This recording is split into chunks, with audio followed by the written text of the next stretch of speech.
జిన్నారం మున్సిపాలిటీపై గులాబీ జెండా ఎగరడం ఖాయమని గులాబీ దళం నేతలు ధీమా వ్యక్తం చేశారు.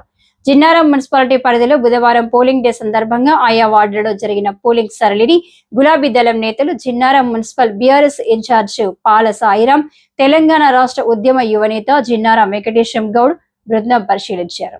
ఈ సందర్భంగా వారు మాట్లాడుతూ జిన్నారం మున్సిపాలిటీలో టీఆర్ఎస్ జెండా ఎగరవేయడం ఖాయంగా కనిపిస్తుందన్నారు. ప్రజలు బీఆర్ఎస్ పాలన కోరుకుంటున్నారని ఆశాభావం వ్యక్తం చేశారు. మున్సిపల్ ఎలక్షన్ లో ఓటు హక్కును ప్రజాస్వామ్య ప్రక్రియలో భాగంగా వినియోగించుకున్న ఓటర్లందరికీ కృతజ్ఞతలు తెలిపారు. జిన్నారం మున్సిపల్ పీఠంపై గులాబీ పతాకం రెపరెపలాడేందుకు గాను కృషి చేసిన శ్రేణులకు, నేతలకు ఈ సందర్భంగా నేతలు కృతజ్ఞతలు తెలిపారు.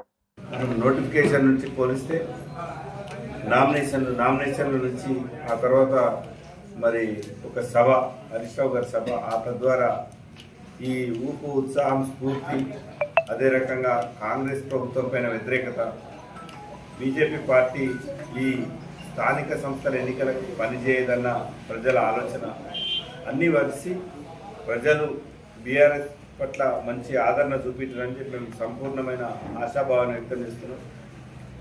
ఏది ఏమైనా మెజార్టీ స్థానాలు కైవసం చేసుకొని ఎలాంటి ఇబ్బంది లేకుండా జిన్నారం మున్సిపాలిటీ పైన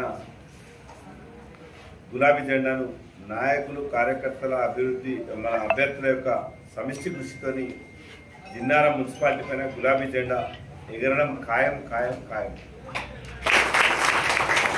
అటు మా బీఆర్ఎస్ పార్టీ విధానాలు కావచ్చు, కాంగ్రెస్ పార్టీని, ఈ ప్రభుత్వాన్ని ప్రజల అవసరాల కోసం, ప్రజలకు ఇచ్చిన హామీల కోసం పదే పదే ప్రశ్నిస్తూ ప్రజల వైపు బీఆర్ఎస్ పార్టీ నిలబడ్డది.